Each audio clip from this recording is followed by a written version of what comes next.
We are born free. And we will die free. The time in between, though, that's complicated. In that time, governments, institutions, and our egos will limit our ability to find true freedom in this life. These are real stories of real people overcoming the odds, persevering in justice, and unlocking their potential. Welcome to Finding Freedom. Here's your host, John Oderman.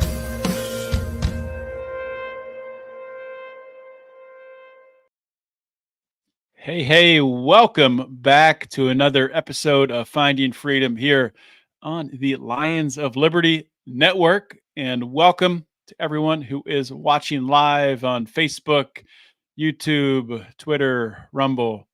Just got a notification that Facebook is having issues, so we'll see if that even works. And also welcome to those who are listening on audio when it publishes on Monday. So excited for today's show, and really want to highly encourage you, if you like this show, please subscribe not only to the audio format, but also, whatever your favorite video platform is. Make sure you're, following us on Twitter. Make sure you're subscribed on YouTube and on Rumble. And on YouTube, make sure to hit that notification bell, because we have like almost 7,000 subscribers, and yet our videos get a fraction of that, because I think we've said some things that the YouTube algorithm doesn't like, but that's okay. We'll probably do more of that today.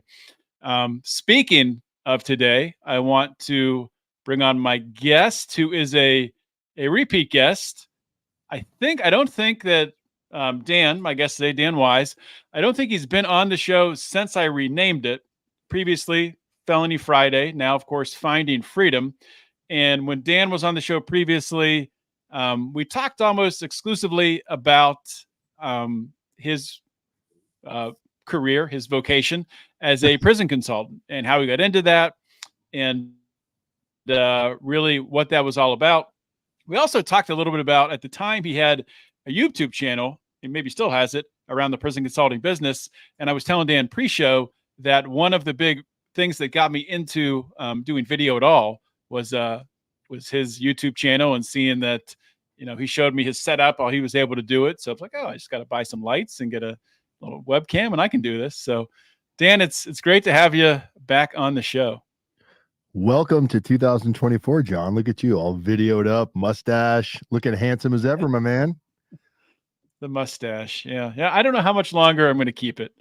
Are you a firefighter? I don't think that's summer, all I can think about. But we'll see. I didn't think I would keep it this long. Just one of those things. But well, it suits you. At least you can grow a mustache. Yeah, it's about all I can grow. I can't really grow the full beard, so that's why I'm sticking with the mustache. But Dan, I reached out to you a few weeks ago, and I'm really interested in the things that you're doing with your podcast, and really with your whole podcasting platform, your Wise Media Group, how you're really giving your local community there in Yakima the opportunity to, access a podcast studio, a real podcast studio. Those of you who are watching on video can see Dan's beautiful podcast studio behind him. And we'll get into talking about, all of that and why he did it and how it's going. And I'm interested in, from my perspective, just learning about it, because it's something that I've really, put some serious thought into doing myself here in the Pittsburgh area. But before we get into all of that, I gave a real brief intro of you at the top, Dan. Maybe you could give the audience who isn't familiar with you, a little bit about you and everything you're working on now. Sure. I'm currently busy sharing this podcast all over social media as we talk, John. Yeah, man, I think it was like 2016 or 2017 when you had me on Lions of Liberty Felony Friday. Is that what it was called? Felony Friday. That was it. Felony Friday. It was one of my first legitimate podcasts that I had been a guest on. Actually brought me a lot of, I wouldn't say brought me business, so to speak, but it brought me a lot of people use that as like, all right, this seems legit. It was a great platform. It was like I hadn't done news yet, so you definitely helped me build my confidence in my talking game. So thank you. What was the question? No, just a little It's bit, just just a one of little those bit days. about yourself. What you're, Yeah. what you're So doing what you're doing these days, so back out there when in Yakima. you met me, I'm not sure exactly how we met. I think it might have been like through a mutual friend, Larry Levine or Holly Coleman or one of Probably. those. And I spent some time in federal prison. I was sentenced to 42 months in the feds. I got indicted back in 2011 for my role working for a doctor's office, pill mill, and ultimately took a prison sentence, shortened it with some programs like RDAP, Residential Drug Abuse Program, Good Time, things like that.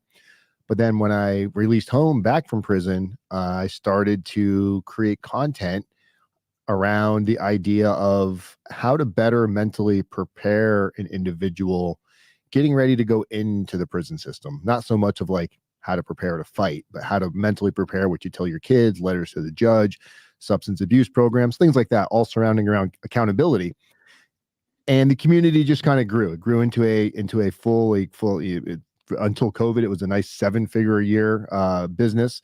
Paid the bills, gave me a lot of gratitude, a lot of thankfulness, and allowed me to make content, which I like seeing myself on camera, so it's been a lot of fun. But there was a drawback to the consulting side of the world because PTSD is like a real thing. Anybody that's had and PTSD comes in all shapes and sizes. My PTSD doesn't debilitate me to where like I can't leave the house, but every time I talk to somebody and I hear their prison story and they're getting ready to go to prison and they're leaving their kids and losing their family and thinking about suicide, kind of relives my own experience that I went through. And as much as I like making content, I wanted to find a way to continue to do that because it's for a good cause. But I also wanted to do stuff that was more helping people, but not so much that it took like such a mental toll out of my day-to-day life. Um, and slowly started developing what today is Wise Media Studios. It started off, it was a million different things. It was 40 and beyond. It was going to be about health and nutrition, kind of similar to like what you got going on with the gut health. Mhm. Uh, it was going to be entrepreneurship, the road to failureship and entrepreneurs beginning, kind of talking about how most successful people that we come across, if you really kind of pick their brain, you'll find out that there is, what some people identify as failure, others identify as stepping stones in life where they kind of learn from their mistakes and pick up the pieces and keep moving. And I just always felt like, man, there's something missing for the underdog, for the local communities. Creating content in podcasts and YouTube channels, it's anybody can go out there and create pizzas and stuff that's comical or stuff that kind of caters to everybody, but when Mhm. you're not passionate about it, it will fizzle out eventually.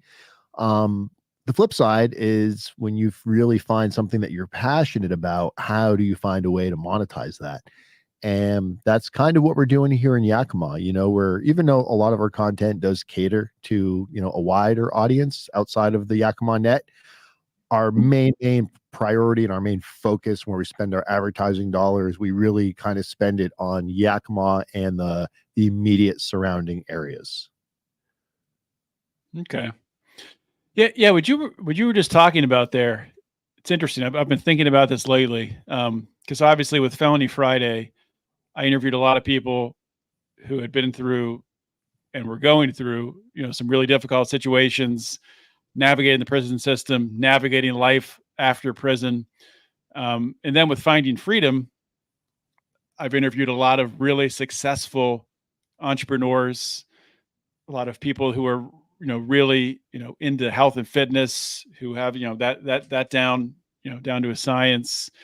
And looking at the two, I've kind of discovered some common links between them, some common traits. Um, and I think you being someone who has been through the prison system and is a successful entrepreneur, kind of perfectly embody the I guess the meeting of those two streams. And it's people who just like don't quit. I mean, you don't give up. You have that faith, you have that vision that you're going to see through to the other side.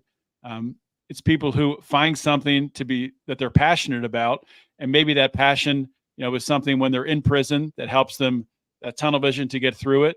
And entrepreneurs, you have to have passion about what you're working on in order to be successful. So it's just been interesting, and I've thought about writing a book about it because I think there's more common traits between highly successful people and people who overcome really difficult situations. But that just popped in my head. So do you have any thoughts on that? Yeah, man, because overcoming adversity and defining your past discretions and not being the person that you kind of defined yourself as in the past, it really is hard to break out of that mold. Because I mean, yeah, there's the naysayers, there's the people expecting you to fail, and a lot of that is our own what I think of as like negative self-talk, where we almost kind of give ourselves excuses and it's okay to fail. And look, not everybody's going to be designed to be some entrepreneur extraordinaire. For me, even leading me went to prison initially, I've come to terms on it that it was all about the drive, the hustle, the chase. It was never about the money. If it was about the money, I would have made money when I went to prison. But I think I would have been working at McDonald's and made more money than I did going to prison. The prison consulting and doing what I do now, it really is like the day-to-day grind of how am I going to make this work? How many nights do I got to skip out on from going out with friends, and how many times do I got to put down a beer because I know I need to get up early the next day. Creating self-discipline is probably been the single hardest thing to do, and being able to measure success in doses, because we all look at where we want to be, but we don't really look at like, okay, what's the blueprint to get there? And for many of us, including myself, it starts with some really, really simple things like making your bed when you get up in the morning and doing your dirty dishes before you go to bed, kind of creating those endorphins in your brain and realizing that, I get to do this for a living. I get to podcast. I get to prison consult. I get to speak professionally. I get to do these things. I think the moment that I have to do these things will be the day that I kind of hang it up and don't want to do it.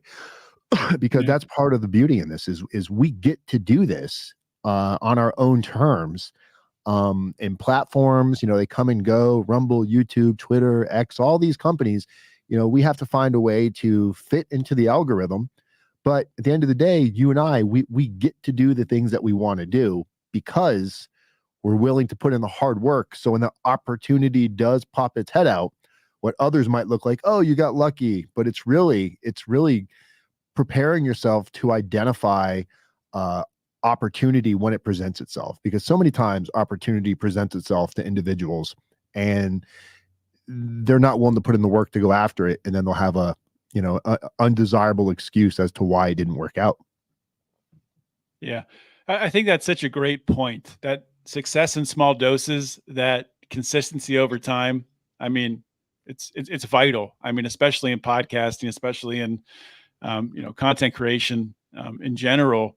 I think so many podcasters end up failing because they think they can approach podcasting as, okay, I'm passionate about it right now. I'm going to, make 20 episodes and, they come in gung ho, and then they get to episode 21, episode 30. Then those episodes, maybe they started out, they were doing every week, then it's every month, then it's every quarter. And yeah, you can't sustain momentum. Yeah. I think there's podcast. You can't build an audience. There's a big fallacy when it comes to like income related to podcasting. So we've got an 1,800 square foot studio. What you're looking at right now is like where we do our main podcasting, but we have a front area where we do weekly. We have people that rent out the studio to do we have a bunch of local Facebook groups here in the area, Yakima, like local Facebook groups, and they come here to meet up and do things like this. And we also rent out studio space to people that want to start their own podcast. They can either hire us to produce it, they can use just the studio, whatever they want to do. But one of the common questions we get is when they ask how much it is, they ask if we're willing to carry the cost for the first 30 days until their podcast starts making money. And I try to explain to them, because look, a lot of them have great ideas, but Yeah. they don't understand that it takes much more than just a good idea. You know, we see things like Joe Rogan and some of these like really massive, you know, YouTube / podcast, you know, video content creators, Mhm. and the team that some of these people have behind them, marketing and this, the whole thing. I mean, granted, now we have AI, which has been fucking, I don't know if you can curse on your channel, but it's been absolutely amazing for Oh, small yeah. businesses to be able to scale and compete. But I've been doing this podcast, Wise Media Studios. We've got, I don't know, a couple thousand subscribers, and the only money we're making, we just started breaking even not even 30 days ago. And it's Mhm. not because of algorithm or YouTube revenue, it's because of sponsors and our direct marketing plan of focusing directly in our local community. It makes it somewhat easier to go door to door, basically, you know, foot patrol, asking people if they want to sponsor videos, because, you know, if we make a video content creation here that's specifically Yakima related, whether it's business related, one of our segments is called The Streets of Yakima, Homeless and Addicted, where we kind of bring light to the homeless addiction in the area. But all the viewers that watch are most likely local here to Yakima. So now when I go to Joe's Pizza, say, hey, do you want to advertise? Joe's Pizza is not going to advertise if the eyeballs are coming from California, because, you know, no one's going to eat Joe's Pizza.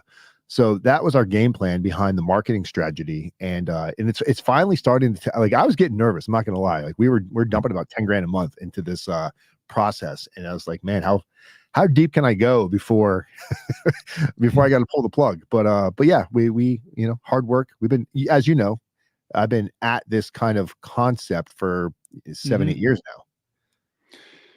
Yeah, and I think the direction you're going in, um, it's trailblazing, really. I mean, you're with the work you're putting in right now. You know, you could probably years from now, months from now, create a course on it, and then sell that. Because seriously, I think this is a direction, not the direction. I think podcasting will continue to go in many different directions. The Joe Rogan model is a model that works. You know, for a podcast that wants to reach the nation, you know, speak to Right.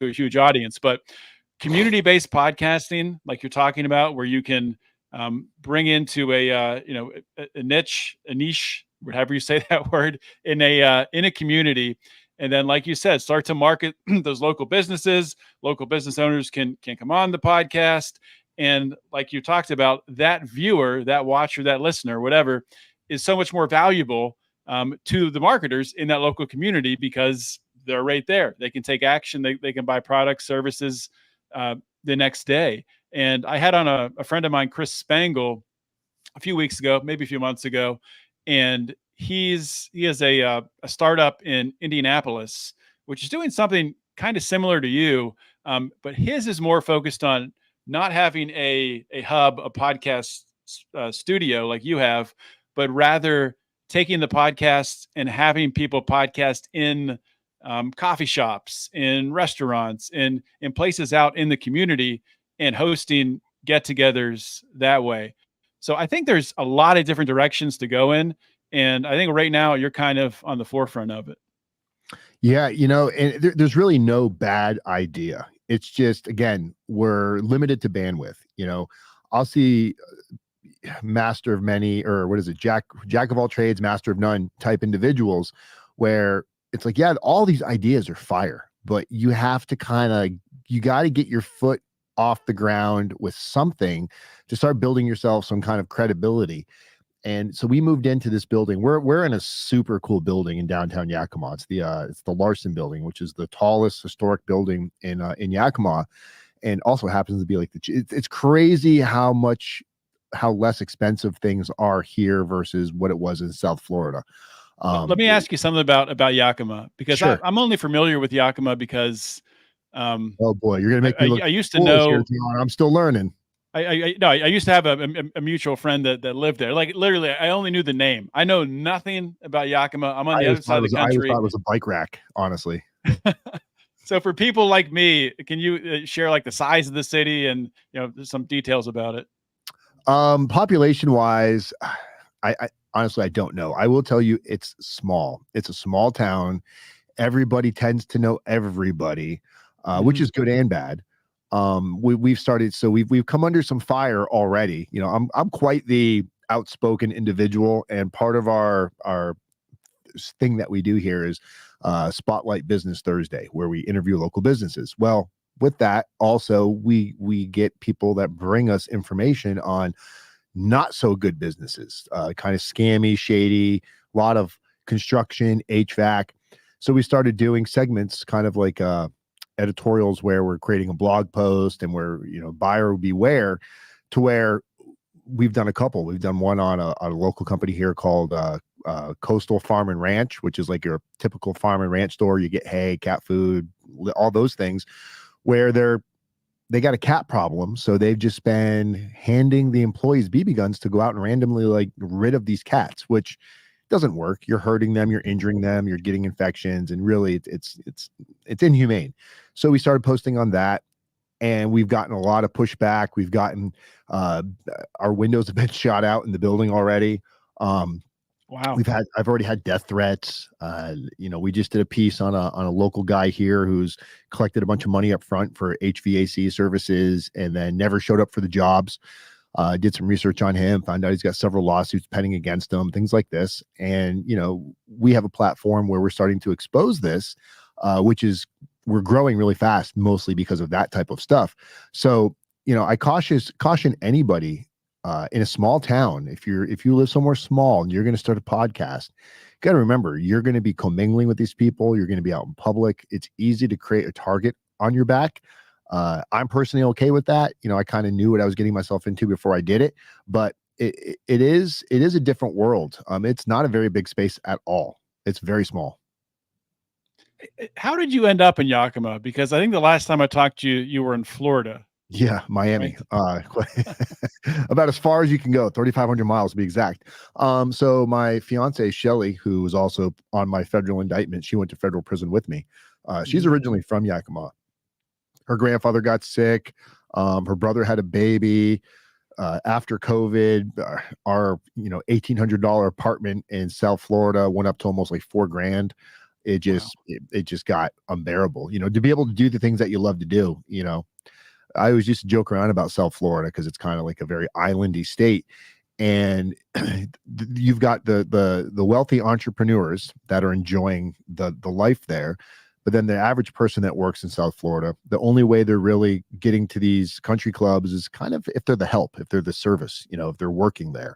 So it's hard to balance that life. Yakima just provided a fraction of the cost of living, and my prison consulting business is still my primary, bread and butter, and I can do that from anywhere. So that's welcome to Yakima.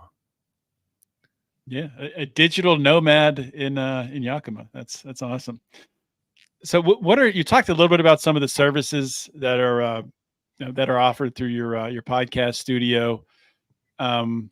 People can come in and maybe they've never podcasted before. It's their first time, and you can help them create a podcast from A to Z, all the bells and whistles. Yeah. What other, with that, and like, what else do you offer with the podcast studio? So we do full SEO. My partner, Tony White, he owns a company called SEO Dealers.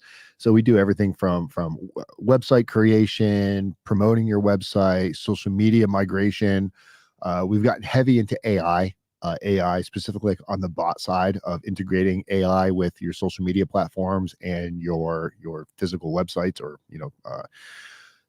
we also do a lot of we rent out our space. I'm just curious. Can you expand on that? With integrating AI, maybe an example, like integrating AI with the website. What do you mean? So how you go to a website and it's got your little chat bot down there, like, hey, how can I help you? Mm-hmm. So one of our silent partners on the AI side, he creates this AI technology using ChatGPT-4 and all this stuff. And again, this is not my wheelhouse. I just am a beneficiary of it for being in the right place at the right time, truth be told. But when you go to a website, if you have AI, if you kind of think of it as, for a client that hires us, it's going to be probably an average of like $7,000 to $10,000. It's not cheap, because you're not getting a cheap product. What happens is we're going to spend probably 30 to 40 hours with you on learning your product and creating the average prompts. The more, like AI, the way AI works, the more information you give it, the better the outcome is. So like if you say, AI, write a 30-page essay on why, tadpoles turn into frogs. It's going to give you a very vague version of that. But the more specific detail you ask it, the better the product's going to be. So when we integrate some of these AI bots into websites and social media, it's really designed for teams that don't have the manpower to sit there and for car dealerships, they get a lot of inquiries, insurance agents, they get a lot of inquiries, real estate agents, they get a lot of inquiries to help free up some of your time. And you really have to teach the concept of Timothy Ferriss's 4-hour work week, where you have to teach people the value of time and money and how do you break that down? What's your time worth? What's your money worth? Sometimes people will struggle with spending the money, but yet they're going to spend 10 times that by not putting themselves in a situation to deal with incoming cold calls. So a proper bot, if it's really designed right, it's never going to be intended to be a human. We're not trying to trick you, but we are trying to really migrate your series of questions to a funnel that is going to best suit the team, best suit the client to give the best experience overall. You want a house? We want to give you a house, but you may not be a good candidate, and we don't want to spend the next 10 hours figuring that out to go, oh shit, you should be renting for the next 12 months. So we teach, we have seminars, like we've got one coming up, it's going to be virtual. I'll send you a link. You're welcome to join. It's free.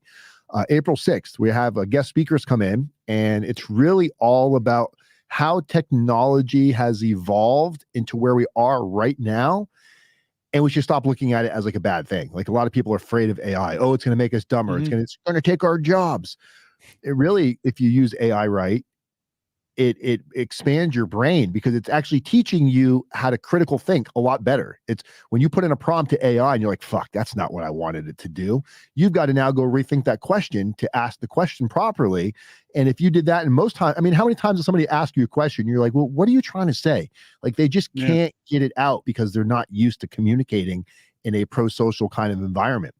So we run free seminars on that. And those seminars convert into dollars and cents because people are like, oh, you got a studio. Oh, you got a podcast. Every Thursday, the Spotlight Thursday, it's kind of like speed dating. We have 4 or 5 businesses come in. Each one is, 10 to 15 minute long. We have Chat GPT creates all the questions, and it's, John, who are you? What do you do? How can people find you? What do you want people to know?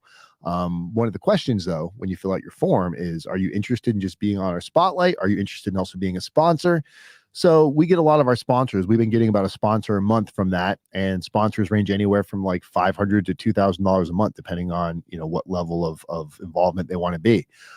So it's, being transparent about, hey, we want your money, but we also want to promote your business. There's nothing wrong with that as long as you're doing the right thing. So with this podcasting, local podcast model, a podcast studio model, is this something that you think is better suited for a smaller town like Yakima?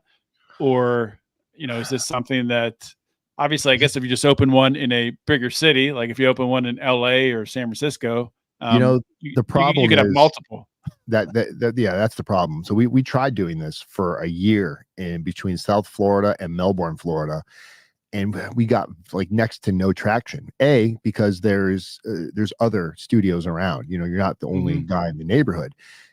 And I'm all for share the wealth, but unfortunately, where I was, the other studios were very misrepresenting of what they actually do. They claim to do a lot of this stuff, but they don't. When you go in their studio, you can tell it's like 1980 technology in there. They just don't have the technology. So when they would see the stuff that we're using, they're like, oh, but you probably can't do this, you can't do that. And it's like, not only can I do that, I can do it from my bathroom. I can, like you said, we have a complete on the go set where we've moved this. If we were to like undo everything I have in here and go set up, it's like a 2-hour breakdown, a 2-hour setup. So we end up investing, another $20,000 into basically identical equipment that we just leave everything plugged in, and we take the equipment and go to places where we run a AT&T. It's like a glorified hotspot. I forgot what it's called, like a Nighthawk, where we're running like ridiculously high internet speeds. And really thinking outside of the box. Like you go to networking groups like BNI, things like that. So we started going to some of the local networking groups and saying, hey, you've got the same 20, 30 people that come in here every week or every month. They kind of give their sales pitch, and you guys go around and pass out business cards. You hope to transfer business. almost every single one of those people that are in that networking group have some sort of social media following, or at least they should if they're in business. So our plan what we've been doing now for the last 6 months is using StreamYard. We will create a future stream with all of the speakers that are going to be on there, get access to all of their social media. And then they let their entire, we'll call it fan base, they'll let their entire follower fan base know when they're going to be live. So now when we go to these networking groups, not only are we connecting to the people, the 30 or 40 people in there, we're connecting to 3,000 or 4,000 people scattered. Yeah. And Wise Media Studios is at the bottom of it because people are like, how are you going to do this for free? I learned it at a lemonade stand for my kids. We created a lemonade stand. We put a price on the lemonade and the cookies and hardly sold anything. Cops came by and said, you can't do this without a permit. Well, my kids were little. I was like, well, fuck the police kind of thing. It's before prison. I said, let's just give the lemonade away for free and accept donations. When we put free lemonade donations accepted, we made like $1,000. So I realized in the concept of giving something away with a plan to bring it back in. That's worked over and over and over again, so that's kind of how we survive here and make money here. We rely a lot. We'll put a commercial together for somebody, not a super involved commercial, but like a commercial. And we'll give it to John for free and say, John, if you like this commercial, use it wherever you want. If you feel like donating, here's our links. Most people send $500, almost a given. If I would have came to you and said, hey, I'll make a commercial for $500, you wouldn't have done it because you didn't have it in your hands yet. You didn't see the value. So we're coming from a world where I understand people don't understand what goes into editing, video recording, drone footage. So I can't get mad when people don't want to pay for it because they think it's minutes of work. Yeah. That's a really good point. So I think the term for that, so you're delivering value, right? You're giving, someone a commercial, something valuable to them. And I forget the name of the book. It's about persuasion. I'm not going to think of it. I used to have it on my desk next to me. It's Robert Cialdini. I can't remember the name of the book. Yeah. He also has another one called Persuasion, but in this book, he talks about it's the power of reciprocity. So you give someone something for free, they are much more likely to, they're going to want to reciprocate that and pay you money, subscribe to your service, whatever. And it's not, some people say, well, you're trying to manipulate people. No, you're not. You're doing really business. Not. You're promoting yourself. It's life is persuasion. I mean, everything in life is sales to some degree. Even if you have a job and you go sit at a desk and it's a 9-to-5 job and you clock in every morning at 9, you clock every day at 5 and you go home, that time that you're there from 9 to 5, or if you're sitting at home remotely working from 9 to 5, you are selling yourself to that company and you are selling what you're doing, your skill set, your personality, your ability to hold back from cursing at people over Zoom meetings. That is all you selling yourself. So people need to come around to understand the importance to learn persuasion and to really put into place some techniques like you just talked about. Yeah, it's really kind of like you get access to all the tools and then you sometimes have to go back and say, okay, I know this is supposed to be designed to do this. We go to these once a month here. They have a big, it's called the green market, where they have vendor, what green markets are: fruits, vegetables, products, everything. We go to these markets. We met with the what do you call it? The people that host it. I forgot what you call it, whatever they are. And we said, hey, would it be cool if we go around and we interview people? We'll give you guys the footage. We'll take drone footage. So we go booth to booth and we interview. Oh, wow. John, let me get your business card. What's your name? We put a little mic on them. We record them for like maybe 30 seconds. They tell us about who they are. We take the footage back. We have like 40 of these. We go back. We go to their social media. We find their products, and then we kind of create it's not completely template, but it's each interview is going to be somewhat similar. Maybe we swap out some text so it has a little bit of uniqueness to it. But to do like 40 to 50 of them, it might take us a week. And then we send these off in a website with a little blog, something about your business, and half of them are extremely receptive, where we pull in an extra 10, 15 grand a month off of, and those people never would have purchased anything from us because they don't understand the value of, they think making a commercial is this production, and it can be, but it doesn't need to be anymore with technology and social media. If I can get 30 seconds of John telling me why his the thing that you're selling for the gut health, John, tell me why it's so important to you. You spend 30 seconds talking about that, and I throw in some beef footage, some stock footage. Next thing you know, you've got a produced commercial that you can go share it on social media now, and you look like a rock star.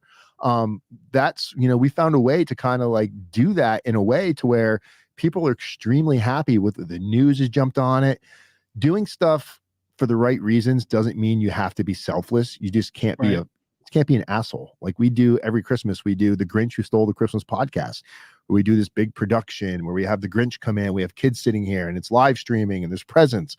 That kind of stuff gets the community involved. Media gets behind it. Now people know who you are. And you asked about doing this in a big community versus a small community. That was our struggle. Was we just couldn't get enough people to stay focused on us because other companies were outspending us, but they weren't really providing anything. Here, they're like, "What's a podcast?" I'm like, "Well, come on in," and we give free tours. It's just, again, I get to do this. I'm not desperate for money. That would change the things. I don't suggest anybody go quit their day job and go pull out your 401k and go start a podcast studio overnight unless you've got a rock solid business plan. But this is really hard. And for me, it's passionate. I love doing it. So there's that. It's not for everybody. It's not for the faint. That's for sure. Yeah, takes work. And like I said, I mean it when I say it. I think you're really trailblazing a new space for podcasting and content creation. So that's very, very cool. I did want to pivot here. We can come back to Wise Media at the end, but I definitely want to talk about this because I thought it was so cool.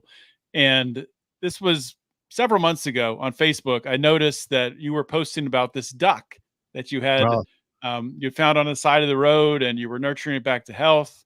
I was wondering if you don't have to share the whole story, but just kind of talk about that story. And now I know you're a duck owner. You have multiple ducks, and you're posting pictures with making eggs with them. So if you could just share that story, I think it was awesome. And I told you at the time, I think that you should write a children's book about it. It's so funny. Give me 2 seconds. I'll tell you the backstory. So we interview local businesses, and one of the local businesses we interviewed is a local children's book illustrator who does illustrations for some lady that wrote her very first book, children's book. And I told her about the duck story. So I sent her some content, and she just had me come out to her house for dinner, and Penny the Lucky Duck children's book coming soon. And she did it from the perspective of the duck, which is awesome. Oh my God, but I'll start crying talking about it. That is crazy. Yeah. But so the way it started is Florida Dan knows nothing about ducks other than like they like bread and swim in lakes.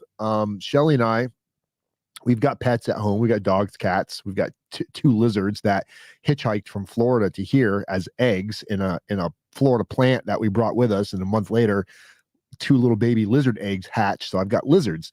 So we went to the pet store, and coming out of the pet store, I'm a big advocate of, if I find a penny on heads, it's lucky for me. If I find a penny on tails, I flip it over, and it's going to be lucky for you, for the next person to find it. Well, that day I found this penny on heads that was just looked like it had been to hell and back, stuck in my pocket, and we got in the car, and we weren't 3 minutes out of the pet store, and I saw this duck in the road, and I thought it was dead. So we pulled over just to move it out of the road. But as soon as I touched it, it started flopping around, and you could tell that its leg was damaged to some extent. It was like your regular mallard type of a duck. So we took it home, and we didn't know what to do with it. Everyone's like, "Oh, cook it, eat it, kill it, give it away, whatever." No one had any real significant input.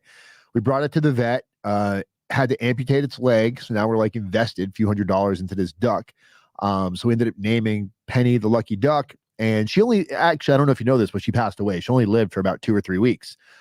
She ended up developing an infection, and she, honestly, truth be told, she was a flight duck. I don't know if you know the difference. There's flight ducks and there's wingless, like there's flightless ducks, like they call them meat ducks that can't really fly.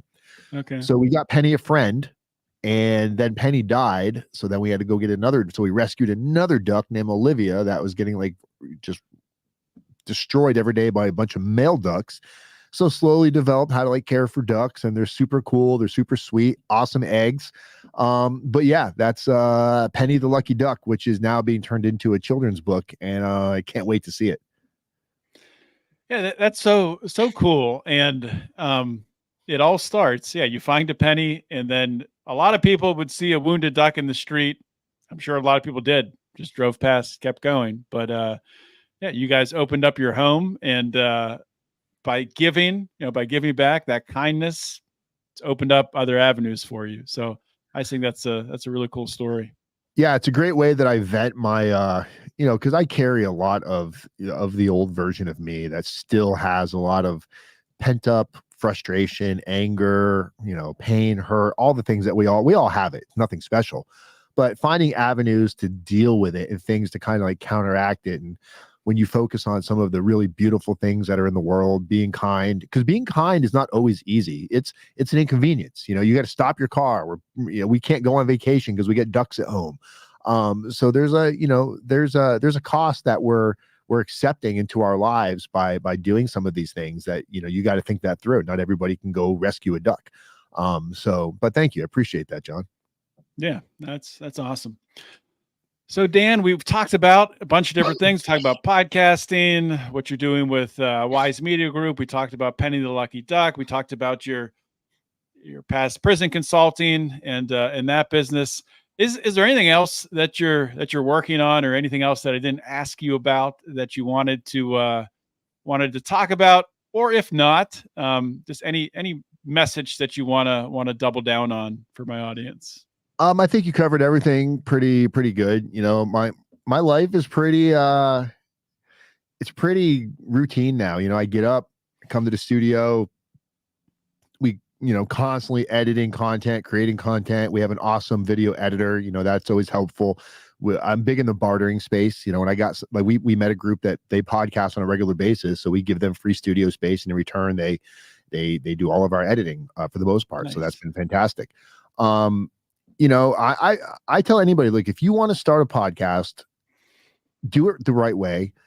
Start video and audio at the same time, because as for me, it was scary to go into audio because I knew nothing about it. For you, scary to go into video. But once we kind of crossed over to those bridges, you're like, fuck, it's basically the same thing I've already been doing. Now I got to upload a year's worth of content. Take advantage of ChatGPT. Don't be afraid of it. Don't, use it for what it's there for. It still requires human being interaction. But podcasting, all you need is an iPhone, a halfway decent camera. You can buy, they got nice microphones, wireless microphones now that plug right into your cell phone for like $30, $40 on Amazon. We use them all the time. And start creating content. Don't think that you're going to go out and spend all this money on, top-notch equipment. That's not going to bring business in. That's going to put you in debt and stress you out. And then you're going to end up selling all your equipment to somebody like me for like a fraction of the penny. Just get out there and grind, man. Don't make excuses, because this world is not forgiving. We're in really tough times. We're in election year. If you walk out into your local community and you look at what's fucked up with it, the school systems, the homeless addiction, the people not knowing really what's going on, there's content out there. You just got to be willing to talk about it and kind of see where it goes.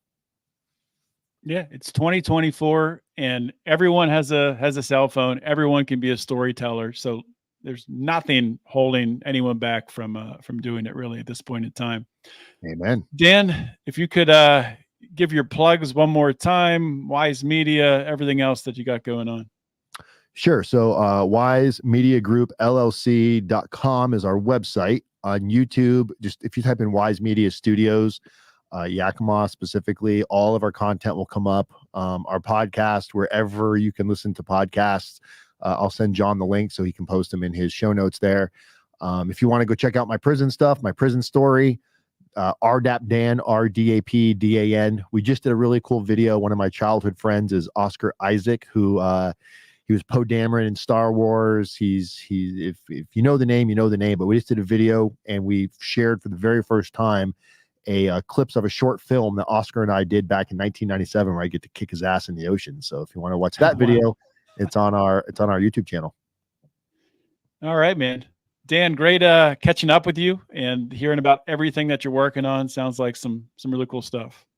Thank you, John. Appreciate it, buddy. All right. See you. All right, guys, that was my interview with Dan Wise. Good guy I've known since I think Dan was right. I think 2017 was when he came on Felony Friday, and yeah, that's the reason why I started doing video, and really why we started Lions of Liberty doing video as a whole. So kudos to Dan for that. Thank you for pushing us over that audio only edge that we were sitting on.